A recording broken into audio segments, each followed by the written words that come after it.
Deputado estadual Jefferson Fernandes, a que ponto uma possível divisão do IP Saúde e IP Previdência atrapalha e pode prejudicar a vida, sobretudo dos aposentados? De fato, nós estamos preocupados com esses projetos que estão tramitando aqui na Assembleia Legislativa, não necessariamente porque separa o IP Previdência do IP Saúde.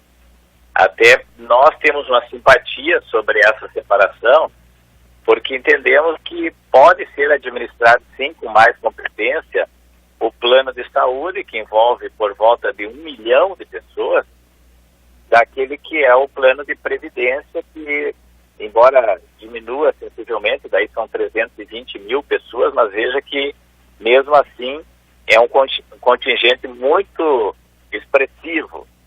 Mas o problema não é, então, a separação em si, mas o que está posto em termos de possibilidade do IP Saúde conveniar com planos privados, abrindo espaço para a futura privatização desse plano de saúde, que tem segurado muitos professores, brigadianos, outros profissionais, que dizem que, embora haja dificuldades até no recebimento em dia da folha de pessoal, ficam no Estado porque tem o mínimo de assistência nessa área tão importante para a vida humana, que é a saúde. Então esse é um elemento, Fabiano, que nos preocupa, a possibilidade de conveniar com planos privados e abrir espaço, então, para a privatização. E também tem poderes dados para a pessoa que está na presidência do IP, retirando as decisões colegiadas do Conselho Deliberativo. Veja que hoje tem um conselho com representação do governo, daqueles que são segurados, dos usuários do IP, e com essa medida que está, aliás, várias medidas que estão tramitando na Assembleia, quem passa a ter poder de mando é quem está na presidência. E tem também possibilidade, segundo os projetos que estão ali, de aumentar o valor a ser pago pelos usuários, pelos pensionistas, aqueles que já estão sendo beneficiados com aposentadoria ou pensão, o que nós entendemos que não é razoável, porque sem consultar as entidades que representam aqueles que pagam mensalmente o IP, não é justo fazer essas modificações, ainda mais em 30 dias do chamado regime de urgência. Por isso estamos resistindo. Semana passada o governo mesmo retirou o quórum para não votar. Eu acho que não tinha os 28 votos necessários para aprovar as medidas, mas amanhã volta a matéria para nós apreciarmos. Então vai ter muita mobilização, acredito eu, do CPA Sindicato, das associações dos praças da Brigada Militar, os sindicatos da Polícia Civil, da própria SUSEP, enfim, quadro geral, porque isso, repito, envolve 1.320.000 pessoas aqui no estado e não tem município que esteja fora disso. E Juí e todos os demais municípios certamente têm centenas de milhares de usuários do IP que estão apreensivos com esses projetos. Claro. Deputado, me entenda, por favor.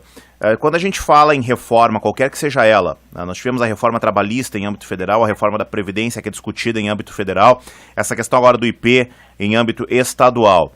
O IP, ele necessita de uma reforma, e o que se discute neste momento, o que vocês da oposição discutem neste momento, é a questão de como essa reforma precisa ser feita, ou do jeito que está, o IP funciona plenamente e não precisa ser reformado. Ela é uma questão necessária ou é uma questão política? Como é que é trabalhado isso nesse instante? Primeiro, eu tenho um conceito de reforma, Fabiano. É que nem o cidadão que quer reformar a sua casa, ele geralmente o faz para melhorá-la e não para piorá-la.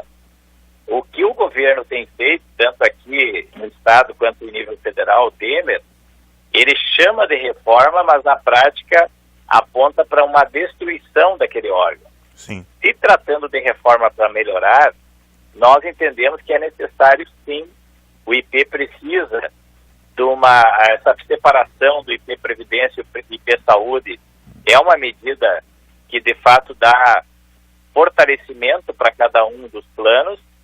Por outro lado, vai separar inclusive o próprio recurso financeiro, dando solidez para o futuro de cada uma das instituições, mas não aceitamos pegadinhas dentro do projeto, que são justamente esses que nós estamos te falando. Claro. Inclusive ali não tem o chamado cálculo atuarial para comprovar o impacto dessas medidas dentro do IP, quer dizer, quais são os números hoje, quanto entra, quanto sai, como é que vai ficar. Então, entendemos que tanto Sartori quanto Temer têm se utilizado dessa expressão reforma, mas para cumprir aquilo que eles acreditam que é entregar tudo que é público para a iniciativa privada. Eles têm um gosto de vender para os seus amigos ricos os patrimônios que são públicos, que é um troço a ser examinado até pela psicologia. Claro que o IP tem problemas, nós sabemos que às vezes faltam profissionais, tem várias regiões do estado que tem especialistas em várias áreas aí que precisam ser conveniados com o IP, os próprios profissionais da saúde reclamam dos valores que são pagos, que às vezes demoram a chegar, ou são valores abaixo do pago pelo mercado, enfim, tudo isso tem que corrigir, mas não é simplesmente abrindo a possibilidade de vender o IP que nós vamos resolver isso. Então essa é a nossa crítica, Fabiano. Pois é. E aí, deputado, o senhor fala que é preciso fazer esse trabalho de observação.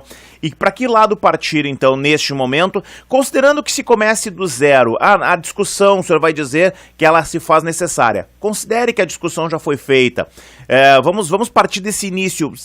Começando do zero agora, o primeiro fator, a primeira coisa que deveria ser feita dentro do IP para tentar diminuir esse suposto caos que existe.